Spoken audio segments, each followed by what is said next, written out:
O apóstolo Paulo, escrevendo a Timóteo, ele diz na sua segunda epístola, no capítulo 4, eu vou ler dos versículos 2 a 4, na NVI, ele diz o seguinte: pregue a palavra, esteja preparado a tempo e fora de tempo, repreenda, corrija, exorte com toda a paciência e doutrina. Bom, em primeiro lugar, ele nos mostra que pregar a palavra não é apenas inspirar o ânimo e a fé das pessoas com encorajamento. É lógico que isso está implícito. Mas ele também fala de repreensão, ele fala de correção, ele fala de exortação, embora se aplique paciência, mas a exortação tem que ser baseada na doutrina. Qual é a razão de Paulo dirigir essas palavras a Timóteo? Verso 3, ele diz: pois virá o tempo em que não suportarão essa doutrina. Ao contrário, sentindo coceira nos ouvidos, juntarão mestres para si mesmos segundo seus próprios desejos.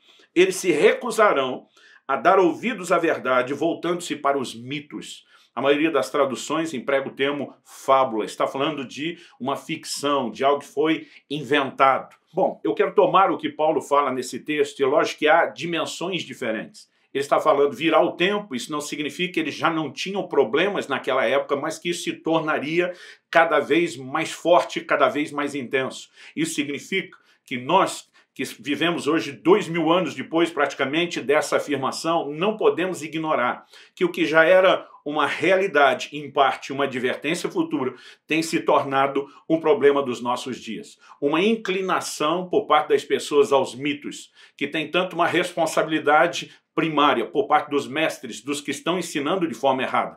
Tiago, capítulo 3, verso 1, diz que nós, mestres, nós vamos receber mais duro juízo.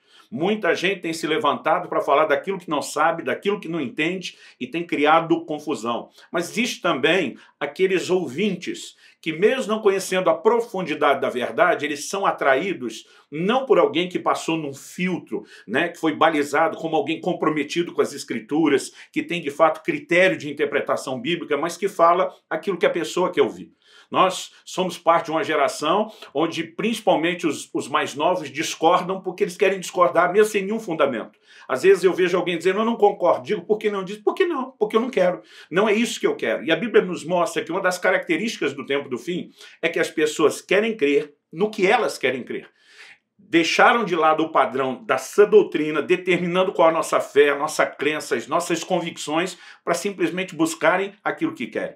Eu sei que o que eu estou falando e o que eu vou abordar especificamente num tipo de mito, porque a Bíblia diz que essas pessoas, ouvindo os mestres errados, com uma motivação errada de serem agradadas naquilo que a sua carne quer ouvir e não de serem confrontadas, repreendidas, alinhadas com a palavra de Deus. Então, dessa combinação de um ensino errado com um coração errado que não quer se ajustar à palavra de Deus, nós teríamos o problema de mitos, de fábulas, de ficções se instalando no nosso meio. Nesse vídeo, eu quero falar especificamente, né, sobre os mitos em relação a questões financeiras.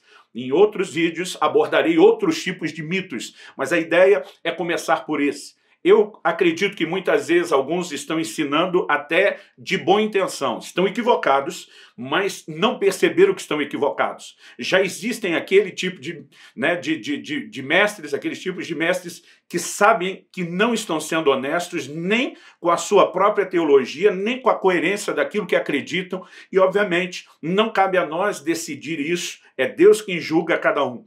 Quando a Bíblia diz que os mestres vão receber mais duro juízo, não diz que vão ser julgados de acordo com a sua motivação. Vão ser julgados de acordo com o padrão da palavra e da sã doutrina.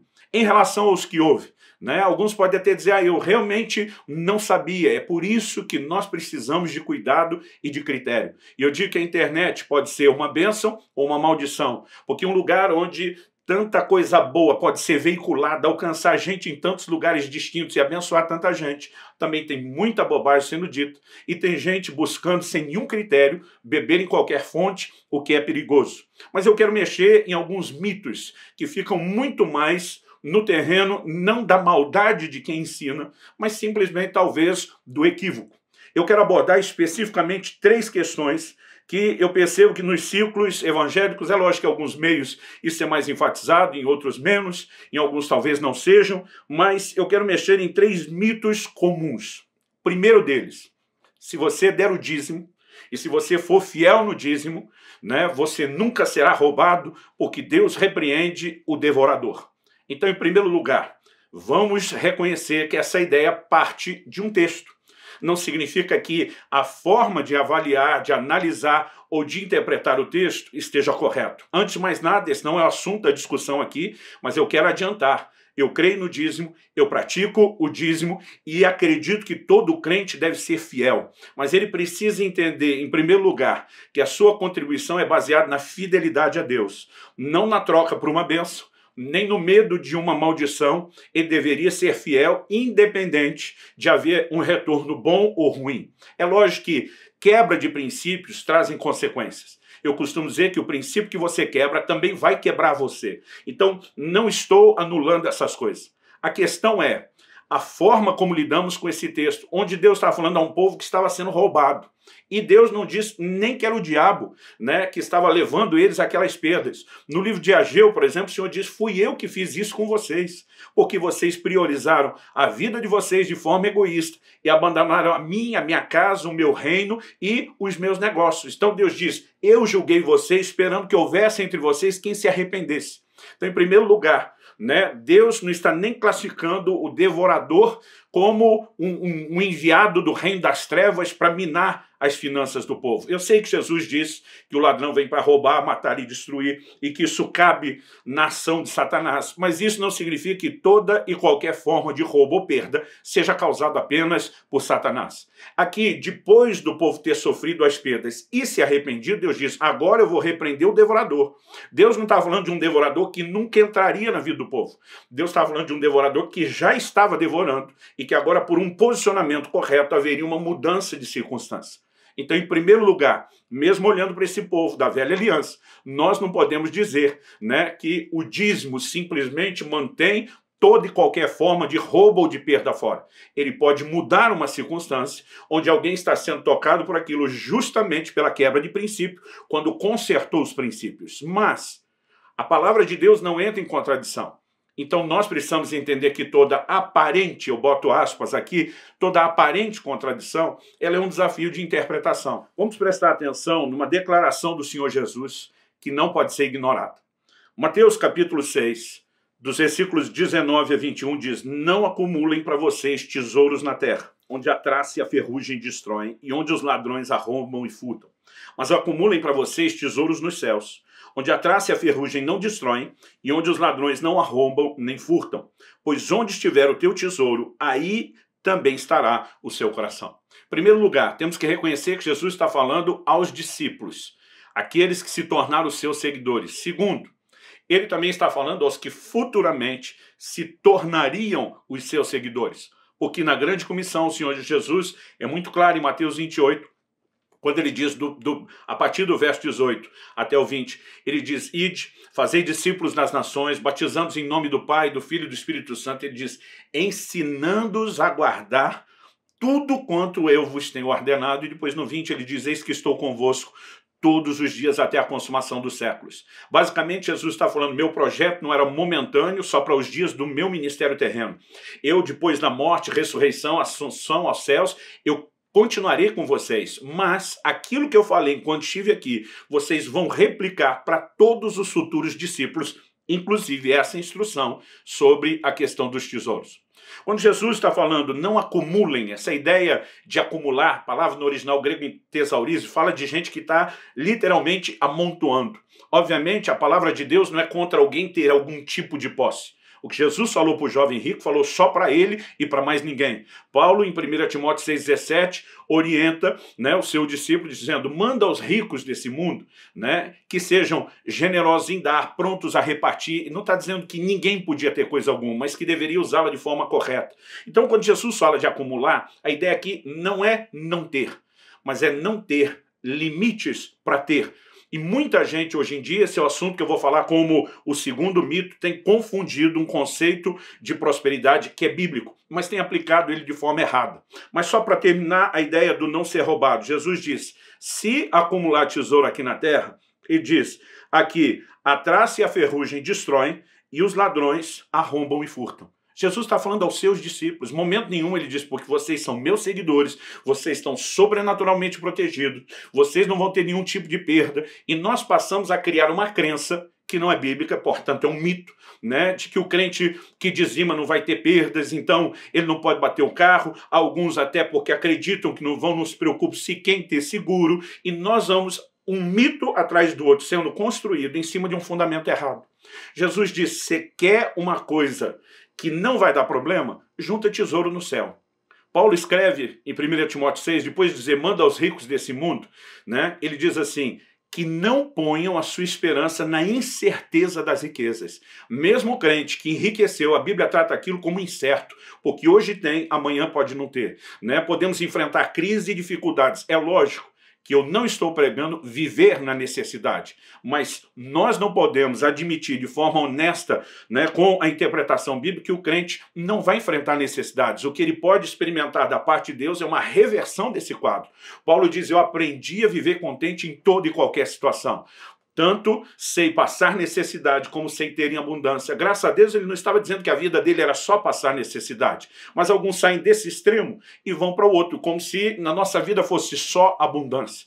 Eu tenho vivido ao longo da minha caminhada momentos de necessidade e de provisão. Surgem novas necessidades, surgem provisão, mas nós não podemos dizer que não haverá necessidades. Nós não podemos dizer que não haverá perdas. E que se houve algum tipo de perda material, isso é totalmente contrário ao plano e ao propósito de Deus. Logo que me mudei a Curitiba e comecei a comunidade de alcance, nossa igreja aqui, eu lembro que depois do primeiro culto de domingo, eu chamei um pastor da cidade, né, com quem sempre nutri muito respeito, para que ele pudesse nos abençoar na chegada à cidade. Era alguém que estava muito tempo antes, que nos desse conselhos. E depois dessa conversa que aconteceu na segunda-feira à tarde, quando saímos, alguém tinha arrombado o vidro do carro, tinha roubado o nosso toca-CDs, na época esses eram os players de música, e inclusive, quando abriram o porta-luva, levaram, né, o que era uma bolsa cheia de CDs de louvor e adoração que nós tínhamos. Quando eu vi aquilo, meu coração ameaçou se entristecer. De repente eu lembrei, peraí, Deus é dono e senhor de tudo. Nós somos apenas mordomos daquilo que é dele. Eu lembro que minha primeira reação foi dizer, Deus, o senhor viu o que fizeram com o seu carro? Eu falei, eu não sei o que o senhor vai fazer, porque você é o senhor de todas as coisas. Mas se fosse eu, ia para cima de quem fez isso. Né? Eu lembro que, na hora, percebendo aquela tentativa de zombaria do inimigo contra a minha fé, eu falei, deixa eu te dizer uma coisa, você não se meteu comigo, você não mexeu comigo, você mexeu com o meu senhor. Eu não sei o que ele vai fazer, mas eu tenho certeza que quem vai ficar no prejuízo não sou eu, é você. Para encurtar a história.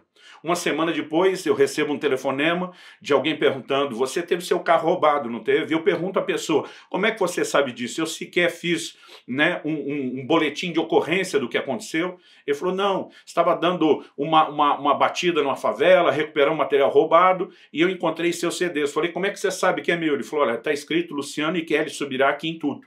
Ele falou assim, eu não sou crente, mas cheguei em casa, minha mulher minha irmã né? E falei assim, olha o que me deram, porque a turma diz, ninguém vai vir atrás disso, mas você que tem gente crente na sua família, vê se interessa, e me deram. Quando cheguei em casa, né, minha irmã olhou e falou, esse cara é um homem de Deus, já vi ele pregar, se você não devolver isso, você está debaixo de maldição. Falou, eu nem sei quem é o cara. Ela falou, te vira.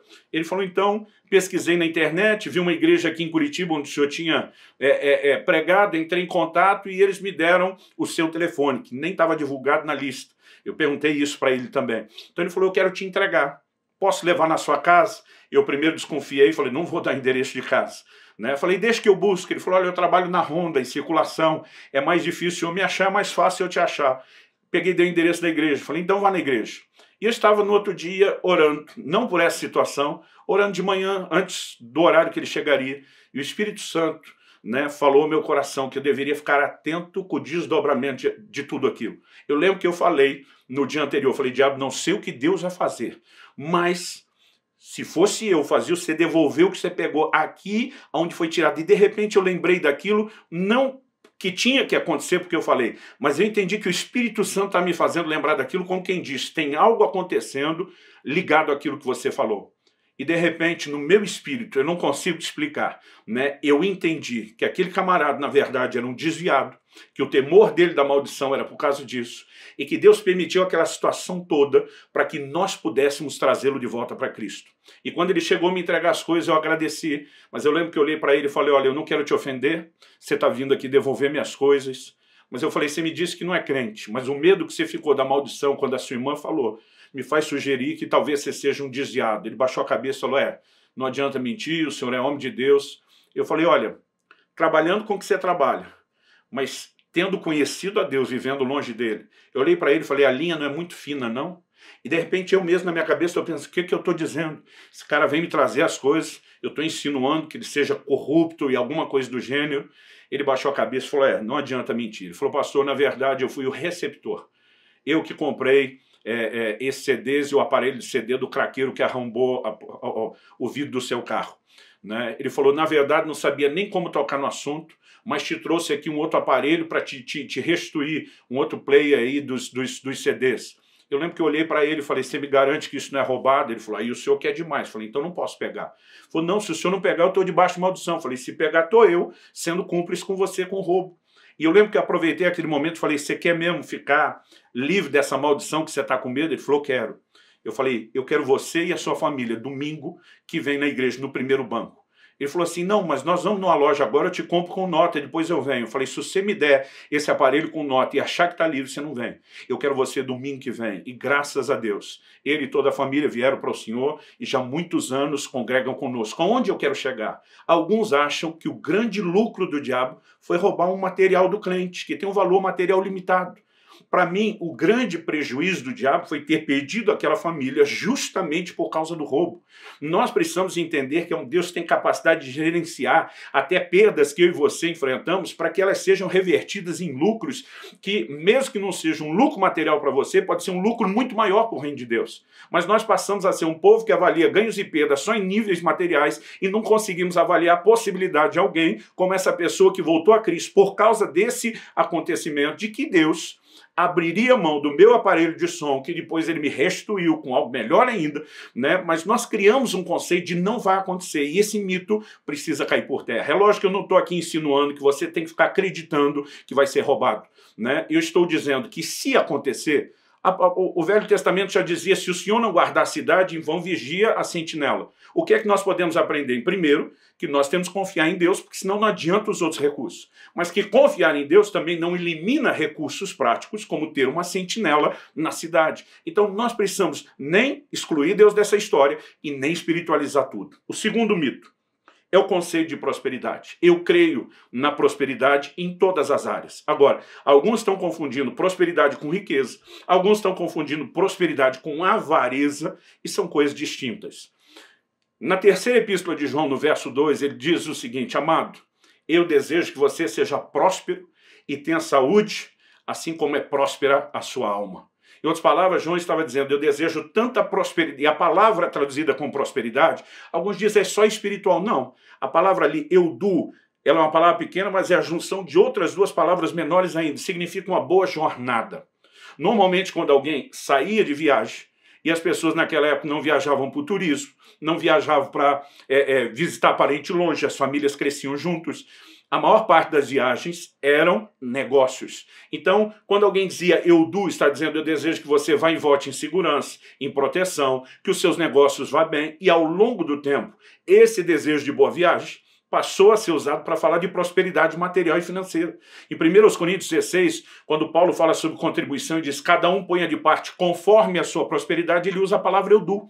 Todo o contexto dela é prosperidade material. Então nós não podemos inventar que é espiritual. Agora João diz, eu desejo que você seja próspero, assim como é próspera a sua alma. Prosperidade começa do lado de dentro. Tem gente querendo viver o acúmulo de riquezas do lado de fora, sem prosperidade do lado de dentro. E hoje em dia estão distorcendo o que a Bíblia diz em termos de prosperidade, que é você ir bem, confundindo isso com riqueza, com acumular tesouro só para si. Na cabeça de muitos mestres e de gente que está procurando quem diga o que eles querem ouvir, prosperidade faz do crente uma espécie de represa. Tudo que chega nele vai parando nele. A prosperidade bíblica não tem esse conceito. A prosperidade bíblica deveria fazer de nós algo parecido com o leito de um rio.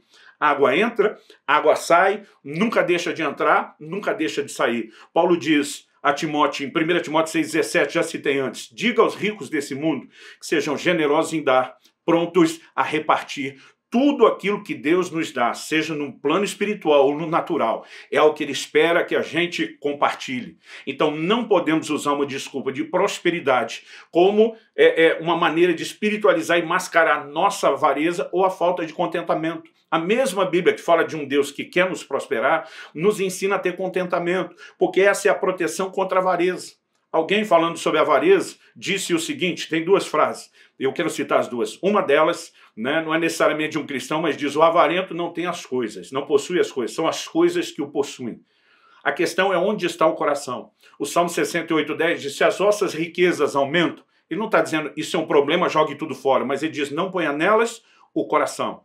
Então, uma outra pessoa diz: errado não é o crente ter dinheiro, errado é o dinheiro ter o crente, seguindo essa lógica. Então, a avareza continua sendo pecado. E muitas vezes nós estamos usando promessas bíblicas para mascarar uma motivação errada do coração. Por exemplo, o ministério é algo bíblico e pode ser desejado. A Bíblia diz que alguém aspira ao episcopado. Mas a Bíblia nos mostra que Simão Mágico estava almejando os dons que ele via na vida dos apóstolos com uma motivação errada. Então nós podemos até desejar a coisa certa com a motivação errada. Em nome da prosperidade, parece que estão dizendo para Jesus vale tudo, né? Até gol de mão, vamos agir de qualquer forma, e nós precisamos ter cuidado, porque esses mitos, eles acabam encontrando lugar na nossa vida, são contrários ao ensino da palavra de Deus e nos colocam na contramão daquilo que Deus tem. Então uma prosperidade sem contentamento, sem generosidade, ela não é bíblica. E nós precisamos ter muito cuidado. E mesmo um Deus que intervém, que supre, que provê, isso não significa, como eu falei anteriormente, que nós não possamos em algum momento passar até por privações e limitações que nos lembram quão efêmero e passageiro são as riquezas terrenas e que nossa meta deve ser sempre o tesouro no céu. O terceiro e último mito. Já vi muitos pregadores na hora da oferta, encorajando as pessoas a darem uma boa oferta e prometendo em nome de Deus que elas vão colher 100 vezes mais. De onde essa ideia saiu? Em Mateus 19:29, nós encontramos as seguintes palavras do Senhor Jesus. E todos os que tiverem deixado casas, irmãos, irmãs, pai, mãe, filhos ou campos, por minha causa, receberão 100 vezes mais e herdarão a vida eterna. Jesus está falando a respeito de gente que havia renunciado a algumas coisas. A casa onde morava, a família com a qual convivia, para segui-lo. Jesus não parava num lugar só, andava de cidade em cidade, e ele tinha comissionado os seus discípulos a depois, quando ele não estivesse mais presente, anunciar o evangelho por toda a terra. Eles estavam virando as costas para tudo que tinham e possuíam. Jesus está dizendo: nenhum de vocês que praticou esse nível de renúncia vai ficar desamparado por conta do seu sacrifício. Então o Senhor diz: vocês vão ter 100 vezes mais casas. Em vez de morar só na casa que você tinha, agora você vai ser acolhido em muitos outros lugares. Você vai ter 100 vezes mais famílias. Isso não significa que um homem poderia casar com 100 mulheres e formar 100 novas famílias. Ele está falando das famílias aonde eles seriam acolhidos ao longo do processo. Então nós pegamos isso e criamos uma matemática. Se você ofertar, Deus retorna 100 vezes mais. Isso acaba virando um mito.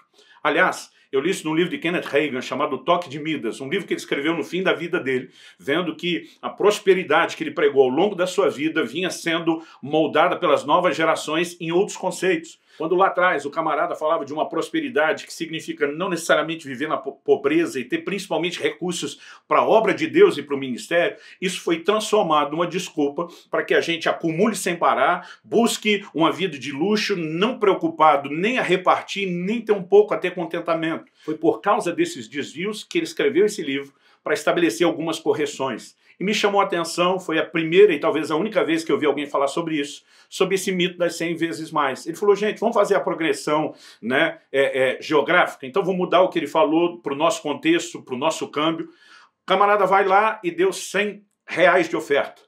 Ele recebe 100 vezes mais, ele multiplicou. Então o que ele faz? Ele pega o capital que ele multiplicou e ele reinveste numa outra oferta. E agora ele vai receber 100 vezes mais em cima dos 100 vezes mais. Quando você pega a progressão geométrica matemática, isso significa que em pouco tempo esse cara seria milionário, depois bilionário, trilionário, e a conta não para. Quem é que viveu essa matemática? Pastor, o senhor nunca deu uma oferta que recebeu 100 vezes mais? Já dei e já recebi mais de 100 vezes mais. Isso não significa que toda vez que alguém faça isso, haja esse retorno. Nós precisamos entender que, embora a Bíblia fala de semeadura e fala de colheita, nós pegamos um texto fora do contexto para estabelecer uma progressão matemática que não necessariamente é bíblica, não é algo generalizado, não é absoluto. Então, nós precisamos cuidar com esses mitos. Não vejo nenhum problema de que um crente oferte, sabendo que Deus diz, eu vou fazer por você de volta. Se Deus não quisesse que a gente soubesse disso, ele não tinha prometido. Agora, ofertar só por causa disso, significa que a pessoa, em vez de andar na generosidade que Deus pede, de compartilhar o que ela tem, essa pessoa, na verdade, ela está usando de avareza. Eu só vou dar porque eu tenho retorno. Na verdade, não quero abrir mão de nada e quero ter mais. Então, a maneira com que se lida com o mesmo princípio, ainda que o princípio de dar, ainda que o princípio de colher o que plantou sejam bíblicos, se a motivação for errada, nós temos um problema sério. Então, fica aqui meu alerta, minha advertência, para que você não incorra nesses mitos dessas questões financeiras. É lógico que não dá para esgotar um assunto como esse num vídeo tão curto. No entanto, aqui eu quero apenas provocar você a pensar, a considerar, a questionar um pouco mais. A ideia, com certeza, não é trazer incredulidade em relação às promessas bíblicas de um Deus que provê e protege. É não criar fantasias indo além delas. Porque é por causa dessas fantasias que a fé de alguns se desmorona. Né? A mulher de Jó acreditava que jamais poderia ter algum tipo de perda. E ela ficou tão sentida com aquilo que ela vira para o marido e diz, amaldiçoe seu Deus e morre. Eu tenho visto muita gente agir assim. Mas graças a Deus porque existem os Jós, né? Que vira para essa mulher e diz, você fala como uma louca. Ele não apenas está sendo passivo quando ele diz o Senhor o deu, o Senhor o tirou, mas ele também está sendo ativo na sua fé quando diz eu sei que o meu Redentor vive e há de se levantar sobre a terra. Então que o seu coração, sem perder a fé, não crie fantasias a respeito daquilo que você crê nessa área financeira. Procure estudar mais a Bíblia, né? Há muitos bons materiais e ferramentas que podem te auxiliar, mas vá principalmente à fonte, né? Gaste tempo lendo, principalmente o Novo Testamento, destacando tudo aquilo que se ensina sobre essas questões, e eu tenho certeza que isso vai permitir que a sua fé se torne ainda mais forte e madura. Deus te abençoe.